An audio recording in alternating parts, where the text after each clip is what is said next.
¿Cómo andás? ¿Qué tal? Un gusto. Un gusto conocerte. Igual. ¿Todo bien? Excelente. Bueno, vos sabés que me puse a leer tu historia.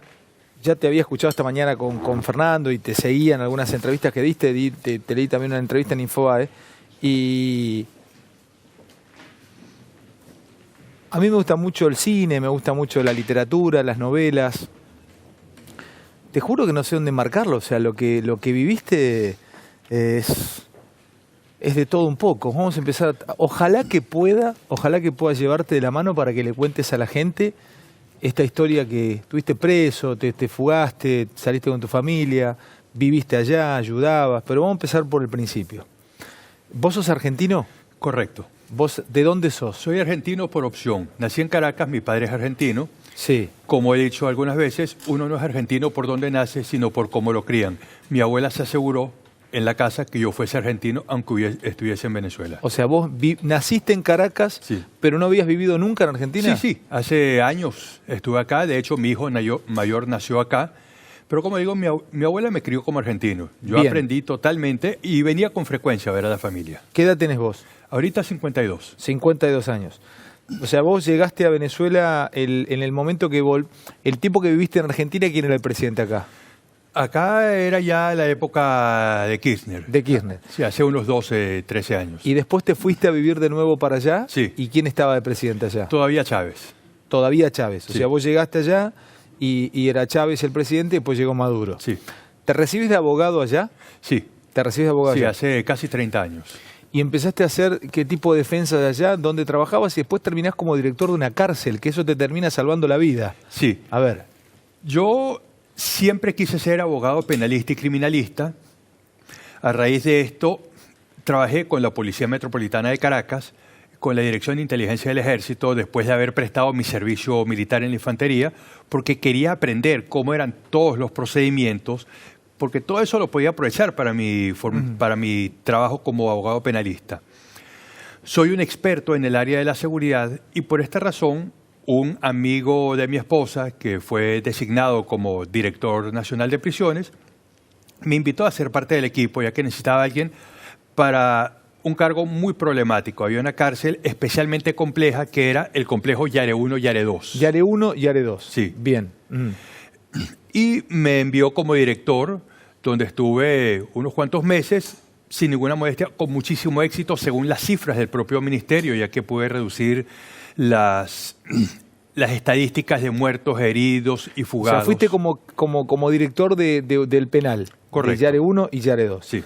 Vamos a empezar a meterme un poco en tu historia, porque me parece realmente sacada de una novela. Y si Netflix te quisiera comprar los derechos o alguien te quisiera comprar los derechos, seguramente sería taquillero. Una noche estabas durmiendo en tu casa, estabas con tu señora durmiendo, sí, y te llaman por teléfono y te dicen, mira, están allanando un domicilio acá cerca, venía a dar una mano, venía a dar una ayuda porque no tienen asistencia legal, como le podría pasar a cualquier abogado, o sea, Cuño Libarón, a cualquiera acá, y vos, ¿cómo fue? ¿Te pusiste la ropa y fuiste al allanamiento? Sí, yo conocía al que fue mi defendido porque yo era cliente de su negocio. Él tenía un lavadero a 1 cuadra de mi casa y vivía a 2 cuadras de mi casa. ¿Lavadero de qué tenía? De ropa. Lavadero de ropa. Sí. ¿En Caracas vivías vos? En Caracas. ¿En qué barrio vivías? Chacao. En Chacao. Sí. Estabas en tu casa durmiendo en el Chacao. Sí. Yo vivía a 5 cuadras del lugar donde el presidente Guaidó se juramentó.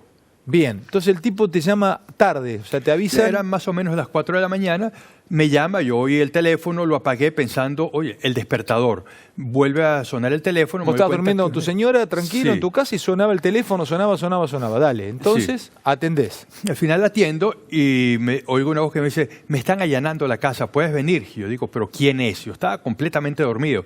Me dice, soy yo, Marlene, era la esposa de mi defendido, de mi amigo. Yo a mi esposa, mira, están allanando la casa de Nacho, voy a ir a ver qué es lo que pasa, me pidió que lo asistiese. Es un trabajo normal para todo abogado penalista. Más de una vez a uno le ha pasado que ha asistido a un allanamiento para defender a las personas que están ahí y para asesorarlos. Llego, la policía me recibió de bastante mala manera, no me permitieron presenciar el procedimiento, sino después de haber finalizado me dijeron, mira, esto fue lo que conseguimos, pero salte otra vez. Cuando terminan todo el procedimiento me dicen, vamos a la comisaría porque tenemos que revisar las actas. A todo eso vos le habías dicho a tu mujer, voy al allanamiento, acompaño y vuelvo. Sí, yo le dije, yo regreso, yo me encargo de llevar a los chicos al colegio. Listo, perfecto. Vas a la comisaría, la policía te Sí. acompaña, te dice acompañan a la comisaría. Sí, entonces le digo a mi esposa, mira, lleva tú los chicos al colegio porque voy a acompañarlos a ver qué va a pasar porque se quieren llevar a Nacho. Llega a la comisaría, después de un par de horas me dicen, usted también está detenido. Yo, ¿pero yo por qué? Si yo soy el abogado. En el acta policial consta que yo llegué después que ustedes, ni siquiera estaba en el sitio esperándolos, o sea, no pueden relacionarme con nada. Me dicen, órdenes superiores. Tiempo después eran del ministro del Interior, Miguel Rodríguez Torres. Antes de llegar a de dónde vienen las órdenes y todo, vamos al hecho que más impacta. Vos llegás al allanamiento, te dicen, la policía te dice, acompáñeme a la comisaría, llegás a la comisaría, te detienen en la comisaría. Ahí, cuando te detienen en la comisaría, vos dijiste, se debe tratar de un error, salgo en unas horas. Sí, me pareció algo completamente absurdo. Que yo había ido, inclusive, porque los policías me dijeron, vamos para tomar declaraciones de sus clientes, de sus representados, a ver qué es lo que se va a hacer con ellos. Digo, bueno, vamos, algo normal. Cuando me dicen eso, digo, es absurdo. Me dicen, es que tenemos muchas pruebas en su contra y están en el expediente. Digo, bueno, quiero verlo. No se lo podemos enseñar. Tardé 8 meses en leer el expediente. Pará, Marcelo, pará. De ahí de la comisaría, porque eso es lo que más me impacta. Sí. De dormir con tu señora en tu cama e ir a las 4 de la mañana al allanamiento, terminás en Yare 3, terminás en una cárcel. Sí, eso fue una semana después. Estuve más o menos una semana en un comando policial. Pero sí, terminé preso. Yo decía, pues ¿yo qué tengo que ver? Yo no soy O sea, parte vos de habías esto. manejado Yare 1 y Yare 2. Sí. Y terminás en Yare 3. Ahí contale un poco a la audiencia cómo es también Venezuela. Venezuela tiene 2 sistemas de encarcelamiento, uno abierto y uno cerrado. El cerrado lo maneja el Estado. Correcto. O sea, ¿vos habías sido el director de una cárcel de sistema cerrado? No había esa diferencia cuando yo fui director. Sin embargo, yo convertí una cárcel abierta en cerrada porque conseguí imponer el régimen, recuperar el orden. Contale a la audiencia cuál es la diferencia entre un régimen de una cárcel abierta a un cerrado. No es que sale el abierto, al contrario, en el abierto se supone que manda un preso. El que manda no es el guardiacárcel, sino un preso de jerarquía. Es correcto.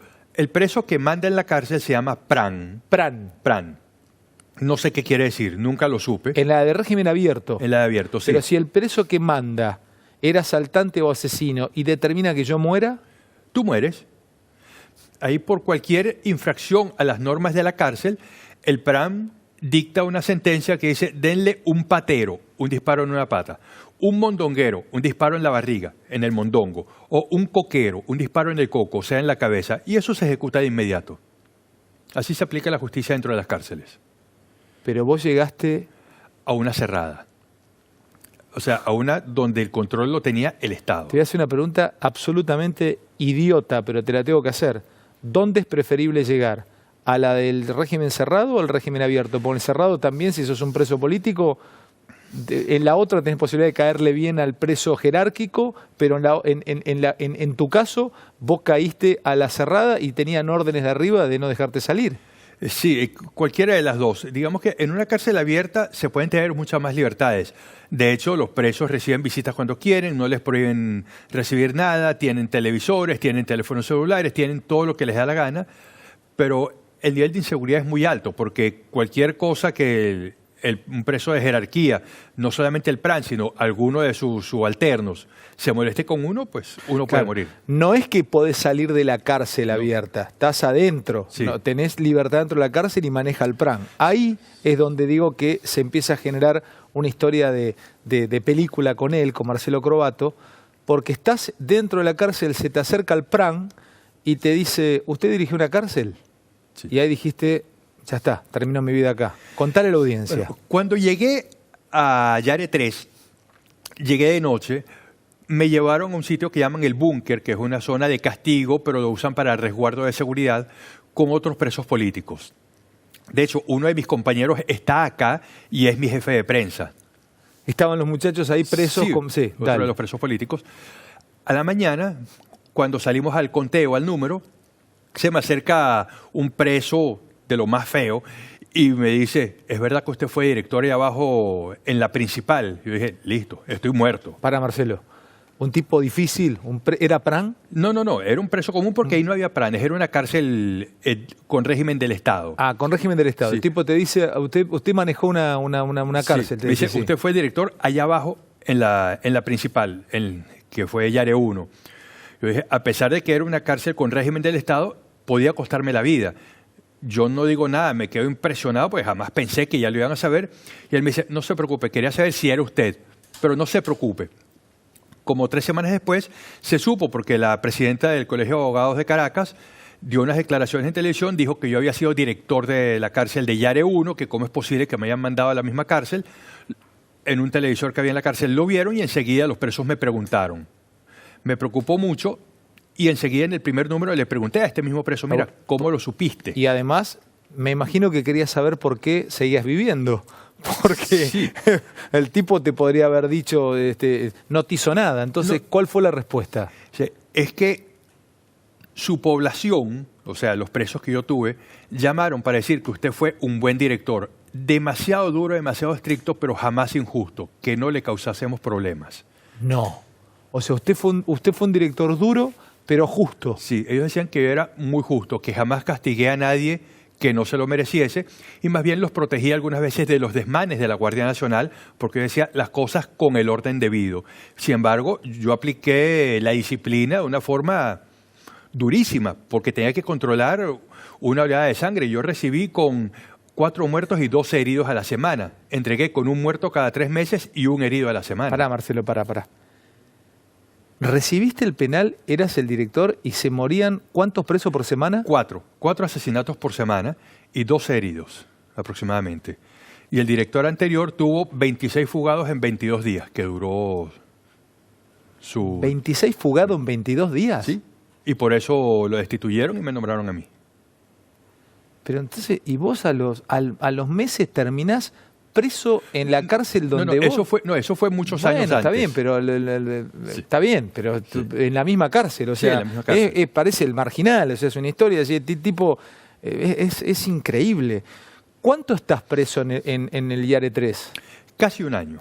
Uy, boludo, no te puedo creer, yo pensé que habían sido 40 días, 50, ¿te fumaste un año preso ahí adentro? Casi un año. ¿Pero qué, son celdas o estás abierto? Igual es una cárcel, estás preso. Al principio estábamos en el búnker de resguardo, era muy incómodo porque no podíamos salir, no teníamos nada que hacer, el calor era asfixiante. Después nos unieron a la población general. Entonces, 3 presos políticos que quedábamos, conseguimos una pequeña oficina donde no teníamos baño, pero aunque sea era un espacio para nosotros. Ya nos estaban respetando. Particularmente yo, en cierta forma, pagué la protección a los demás empezás presos. a analizarle los casos a los presos ahí adentro, los empezás a guiar. Exactamente. Vos tenés que defender de esta manera, de esta otra. Vas a ser una especie de abogado o de consulta interna de los presos. Eso te salva la vida. Exactamente. Te trataban bien. Exactamente. De hecho, en los últimos tiempos hubo un preso que me amenazó. Me amenazaron varias veces, no tuve que pelear, pero tuve que saltar a pelear y a retarlos, porque si no yo estaba muerto. Pero el último que me amenazó, los demás presos le dijeron, deja tranquilo al abogado que todos le debemos favores. Si tú te metes con él, nos metemos contigo. Deja tranquilo al abogado que todos le debemos favores al abogado. Sí. No, no sé si viste El Marginal acá, es una serie. No tuve oportunidad. Es El Marginal. O sea, es increíble. O sea, el tipo te vino a buscar y le dijeron, si lo tocas al abogado te matamos. Sí. ¿10 meses ahí adentro? Sí. ¿Cuántas veces viste a tu hija? A mis hijos no los vi jamás. ¿Porque vos no querías? No nos daban permiso. No había visitas de niños, solamente una vez lo permitieron. Y como ya estábamos viendo la posibilidad que yo saliese, mi esposa dijo, es mejor que no vengan porque esto es demasiado feo, puede traumatizarlos. Y a los niños cuando ingresan igual se les hace una requisa humillante y mi esposa no quiso que los niños pasasen por esa circunstancia. 10 meses en Yare, preso, jugando por tu vida, no ves a tus hijos, te dan domiciliaria, Marcelo. Sí. A todo esto vamos a contar a la audiencia, comías arroz, que te quita el hambre pero no te alimenta. Exacto. Llevaste adelante un proceso de creo que una tumoración en tu piel y no Correcto. tuviste atención, Correcto. bajaste de peso. 35 kilos en 2 meses. Bajaste 35 kilos. Sí. Bueno, viviste 10 meses como en Expreso de Medianoche, hacinado, Sí. una locura total. ¿Durmiendo en el piso? Sí. Eso fue una de las cosas que me lesionó la columna y por lo cual debieron operarme 2 veces. ¿Pero colchón en el piso o dormías en el piso? Colchoneta, o sea, una goma espuma de este grueso. En el piso. Sí. En el piso. ¿Agua potable? No, no potable. La disentería y la amibiasis eran comunes. Te vas a prisión domiciliaria. Sí. Ahí me empieza a volver loco tu historia, porque la estudié, la leí 32 veces como si fuese un libro. Vuelvo a ponerte en situación de personajes, de pronto como el conde de Montecristo que planificaba su escape, su fuga, o como Expreso de Medianoche, o como Papilión que intentaba escaparse de esa isla infernal. Leo que para escaparte con tu señora y con tus hijos, ahora me vas a contar cómo fue la fuga, planificaste hasta engrasar las bisagras de la puerta de salida de tu edificio para que cuando lo abrieras a la madrugada no crujiera, ni hiciera ruido, ni llamara la atención. Es correcto. Planificamos hasta el mínimo detalle. De hecho, mi esposa me dijo, la vecina de abajo comentó que tiene un sueño muy liviano y cuando descargamos el trono, ella a veces se despierta. Entonces, esa noche cuando tuve que ir al baño, simplemente fui en el lavamanos y dejé correr el agua para que no hubiera ruidos. No hubo ningún tipo de ruidos. ¿Y engrasaste las bisagras? Sí. ¿Tu señora engrasó la bisagra de la salida abajo del edificio para que no despertara la de abajo que podía avisar? Sí, bueno, no, que fuese a avisar es muy poco probable porque todos me tenían mucho aprecio. Pero mientras menos supiesen no había el riesgo de que alguien lo dijese, porque a lo mejor uno de los vecinos lo veía y decía, oye, Marcelo se está yendo. Y empiezan los comentarios y termina por saberse. Yo quería que nadie lo supiese en varios días. Bueno, tu señora sale para San Antonio con tus hijos. Sí. Sale para San Antonio. Sí. Te voy a hacer preguntas que por ahí son simples, pero lo simple explica lo más complejo en la decisión. ¿Qué elegiste para irte? En el momento te quedas solo en tu casa. Tu señora se va, pasa la frontera, te avisa desde Colombia que ya estaba afuera y vos tenías que agarrar el auto, tomás el auto para salir, no sé a qué hora saliste. Sí. A una hora, en realidad saliste en donde dormían los que habían llegado de trabajar y aún no habían salido a trabajar. O sea que estaba en silencio la ciudad. Pero tenías que hacer 13 horas de carretera para llegar a San Antonio, cruzar la frontera y pasar a Cúcuta y ya era tu libertad. Sí. Bien. Pero llega un momento de elegir cosas para llevarte y sabes que no vas a volver más ahí. O sea, ¿cómo es ese momento de cerrar la valija?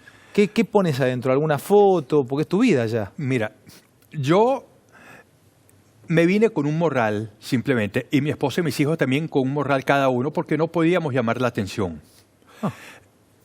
Mi esposa se llevó el laptop.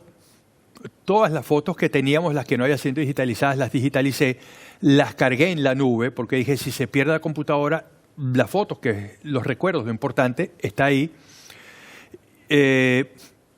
Más nada, mi hijo menor se trajo 3 muñecos, 3 peluches, que él decía que eran sus hijos. De hecho, cuando llegué a una foto que llamó mucho la atención en Ezeiza, que él estaba abrazando sus 3 peluches, decían, bueno, esa era la imagen de lo que es la barbarie, que un niño salió así huyendo de su país con 3 peluches.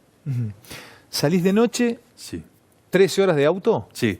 ¿Qué auto? ¿Te acordás del auto, la marca? Sí, por supuesto, pero no lo puedo decir. Bueno, saliste en un auto. Sí. ¿A dónde te fuiste? Directamente, hay una entrada a la autopista, más o menos a 500 metros de mi casa. Me estaba esperando una persona con un auto. Yo tenía documentos truchos y él también, y él tenía una credencial trucha de coronel. Por si acaso nos detenían por el camino.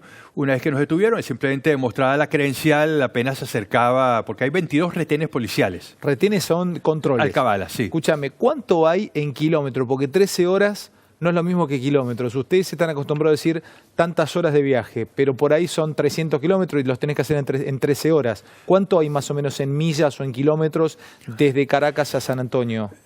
Creo que debe haber por lo menos unos 800. 800. Sí. ¿Los hiciste de noche? Parte de noche, la mayor parte de día, porque hay un trecho bastante cerca de Caracas que es muy peligroso para hacerlo de noche por los asaltos.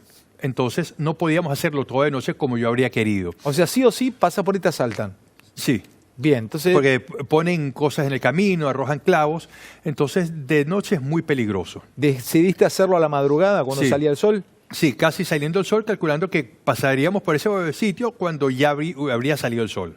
Bueno, ¿Hiciste el tramo, paraste en la ruta, paraste al baño, paraste a comer? Nada. No, comer en el auto. Llevaba unas galletas, unos chocolates y fue todo. Y todo el tiempo el estómago cerrado, Sí, nervios. llevamos suficiente agua, nos paramos 2 veces para ir al baño, donde aprovechamos para recargar combustible. 2 veces nos detuvieron y apenas se acercaban los funcionarios, mi amigo mostraba la credencial Carnet. y se decía, disculpe, mi coronel, que lo habíamos molestado, pasa adelante. Yo le decía, muévete rápido porque cualquier cosa, yo me muero aquí del susto. Y eso que yo me había afeitado, porque yo usé barba toda la reclusión, me afeité, me quité los lentes, entonces Eras otro. era otro, totalmente distinto. Yo sin lentes de lejos veo bastante bien, para leer es que los necesito. ¿Tu amigo se quedó allá? Sí. Qué héroe, loco. Qué historia de amistad tan hermosa, porque se jugó por vos la vida el tipo. Sí. Qué historia de amigo. Es tu hermano ya. Sí. Realmente esas cosas eso es jugarse por un amigo, ¿eh? Sí. ¿O no, Marcelo? Eso es un amigo de verdad. Eso es un amigo, ¿verdad? Sí. Llegaste a San Antonio, tu señora del otro lado. Sí. Estás reviviendo ese momento, Marcelo. Me imagino que debe ser para vos muy movilizante. El día más largo de mi vida y el día que me salieron todas las canas que tengo. Tuve que esperar varias horas en San Antonio. Me dieron unas credenciales especiales que indican que uno cruza con frecuencia la frontera, porque hay mucha gente que pasa de San Antonio a Cúcuta a comprar o a trabajar, lo que sea. La movilidad es muy grande. Con eso prestan menos atención. Perdón. Entonces me las dieron, pero me dijeron, tienes que esperar unas horas más. Yo estaba que me moría, porque decía, yo veía el otro lado de la ciudad de San Antonio y no podía cruzar, pero había que esperar el momento. Hubo un corte de luz, los guardias estaban cansados, bajo el sol. Tuviste suerte. Se Sí. corta la luz. Sí, en Venezuela los cortes de luz han sido frecuentes y en la provincia del Táchira más todavía. O sea, eso no era de extrañarse que sucediese. Hay momentos en que abren la frontera, no hacen control, porque es cuando justamente empieza a cruzar todo el mundo que pasó a un lado, que quieren regresar a su país, y ahí es donde yo me meto. ¿Qué hora era?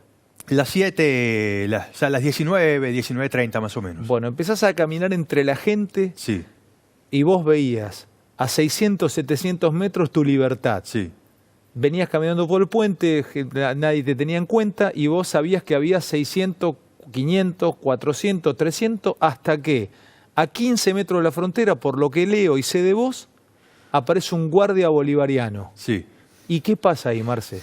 No me vio, se distrajo, me vio, pasó la vista así y siguió, y después se puso a hablar con otro. Yo pasé de largo, algo así como que usa la fuerza, Luke. Más o menos así. más o menos. Más o menos. Yo creo que usé la fuerza y le dije, mira para otro lado, y fue exactamente lo ¿Pero que vos hizo. te cabe alguna duda que no hay algo de eso? ¿Hay algo, una fuerza mental que lograste que el tipo, tenías ansias de irte, de liberarte, hiciste que el tipo mirara por otro lado con tu... Andás a ver qué energía maneja uno en ese momento. ¿El tipo giró? Sí. Y si te hubiese mirado, ¿lo empujabas y seguías? Yo no me iba a parar porque ya era el último y lo que me faltaba era correr hasta la frontera, que ya faltaban pocos metros. También fue suerte para él porque yo estaba dispuesto a todo para cruzar. En el último no me iba a detener. El último no te iba a detener. Sí. ¿Qué pasó cuando llegás? Porque hacía muchos años que no ibas al puente, había cambiado la fisonomía del puente. No sabías si eso era Colombia o todavía seguía siendo Venezuela. Sí, ¿Qué pasa? y yo había cruzado la última vez por el otro puente donde están los contenedores y no recordaba prácticamente este puente, pero de repente veo que cambia la fisonomía, cambian los colores y hay luz. Entonces le pregunto a la señora que está a mi lado, señora, ¿ya estamos en Colombia? Me dice, sí, hijo, desde hace 5 pasos que está en Colombia. Te dice la colombiana, una señora que estaba ahí caminando. Sí. Sí. Bueno, yo la abracé de la emoción y la señora dice, ay, mijo, no se preocupe, aquí la gente se emociona tanto cuando cruza, yo no sé qué le habrá pasado, pero ya está bien. Y le digo, señora, si usted supiera la historia. Qué bárbaro, Marce. ¿Qué historia? ¿Y de ahí te encontraste con tu familia? Sí, lo fui a buscar a donde yo sabía que estaban. Bueno, fue una gran alegría para todos. Mi hijo mayor sabía la historia, él estaba aterrorizado. Bueno, me abrazó y casi lloró cuando me vio. El menor no sabía lo que pasaba, simplemente, bueno, había ido a pasear a Colombia. De repente me ve, pegó un brinco y me dice, ¿y cómo vas a hacer para regresar a la casa? Pues él todavía no entendía. Le dije, hijo, no regresamos. De aquí nos vamos a Buenos Aires. ¿Cómo para? Le dijiste así, lo miraste y le dijiste, hijito, no regresamos. No regresamos más. De aquí nos vamos a Buenos Aires. Él dijo, Buenos Aires, qué bien. Después fue que se dio cuenta todo lo que significaba, pero dijo, oye, qué bueno, vamos a seguir viajando. Realmente es una historia tremenda la de Marcelo. En el corte, en un bloquecito intermedio, me vas a contar de tu carrera hoy. Sos abogado, estás tratando de rendir equivalencias y vamos a hablar un poquito de... ¿Ya las rendiste las equivalencias? No, no pude, porque yo no tengo ningún documento apostillado, lo cual me dificulta. Quise integrarme en un proyecto que estaba llevando la Universidad Kennedy para abogados venezolanos, en la cual ellos nos iban a reconocer algunas materias que son razonablemente similares, como filosofía del derecho, introducción al derecho, derecho romano, cuestiones que son iguales, y tendríamos que rendir más o menos unos 2 años para las materias que son distintas. Sin embargo, hubo fuertes inconvenientes con funcionarios del Ministerio de Educación. Hay alguno que parece que se molestó mucho con el proyecto y con nosotros. De hecho, amenazó con deportarme sin saber que soy argentino, porque él dijo, un tal abogado de la Universidad Central que está ahí, los podríamos deportar porque mintieron si están estudiando derechos porque no son abogados. Yo dije, me vas a deportar a mí, que soy argentino. Digo, además el Ministerio de Educación no deporta a nadie, pero obligó a la universidad a exigirnos el título de bachiller apostillado y convalidado. Yo no lo tengo. No. Yo ni siquiera sé dónde está, y menos apostillado. Yo no tengo ningún documento apostillado. Si te lo van a mandar, además, ¿sí? No te lo van a mandar. No, es que yo no tengo nada apostillado, porque si hubiese apostillado un solo documento, habría estado notificando al gobierno que nos íbamos. Entonces yo tuve que venirme sin nada apostillado. Voy a seguir charlando un ratito con vos de esta vida. Nos caen muy bien ustedes a nosotros. Bueno, vos sos argentino, sí, Marcelo, pero yo creo que en este tiempo hay mucho venezolano en Buenos Aires, hay pocos en el interior, y este programa es muy federal. Tienen todos una calidad humana realmente muy, muy, muy grande. Qué historia, muy movilizados del otro lado. Muchísima gente me escribe por WhatsApp, sorprendidos con la historia de Marcelo. Marcelo Croatto, en un minutito tiene algo para contarnos, algo que decir, algo que contarles a todos ustedes. Es una historia de vida, la de este, argentino, venezolano, y que ha vivido todo lo que ustedes escucharon recién. Marcelo, ¿estás trabajando con qué? ¿Un proyecto sobre qué? ¿En lo profesional o en lo personal? En lo personal y en personal, y lo profesional. Bueno, en lo profesional, como no puedo ejercer, me traje la representación de una empresa que era cliente mío en Venezuela y se tuvo que ir. Son unos amigos que son de Rosario, se tuvieron que ir para Venezuela y de Venezuela se fueron por la dictadura. Ellos fabrican maquinarias, robótica para producción industrial y me dieron la representación para Argentina para traer la marca. Estoy desarrollando eso ahorita. Y en lo personal estoy creando una fundación para trabajar el tema de derechos humanos en Venezuela. Tenemos 2 proyectos. Uno se llama Justicia Infinita, que es para sustanciar expedientes sobre todos los casos de violación de derechos humanos, pero no los grandes casos. No me interesa el ministro de Defensa, sino cada uno de los que han cometido las barbaridades, como el guardia que asesinó al muchacho atropellándolo con la tanqueta, porque el muchacho murió hace unas horas. Entonces, sustanciar esos expedientes para poder denunciarlos en cualquier parte. Para esto tenemos el apoyo del Centro Wiesenthal. Hablé con ellos y se entusiasmaron muchísimo porque es exactamente lo mismo que hicieron respecto a los criminales nazis. Yo lo pienso hacer respecto a los criminales en Venezuela. Y el segundo proyecto de la Fundación es Memoria Infinita, también relacionado con el Centro Wiesenthal. Queremos hacer un memorial para que nunca nos puedan decir que esto no ocurrió. Porque hay mucha gente que nos dice, estás confundido, estás alienado, los gringos te lavaron la cabeza. Me lo dicen acá, yo digo, pero no tienes vergüenza, yo estuve allá, yo lo vi, tú me vas a enseñar a mí lo que yo vi y decirme que yo estoy equivocado, que lo que yo vi no lo vi. Entonces queremos hacer un memorial para que jamás pueda decirse que la que discuten algunos, ¿no? ¿Cómo? Te la discuten algunos. A cada rato. O sea, increíble la desvergüenza que tienen. Y en televisión me lo hacen y me encanta cuando lo hacen porque ahí es cuando les doy más duro. Y digo, ¿me lo vas a discutir a mí? Vamos a hablar con base. Yo te puedo decir los detalles precisos.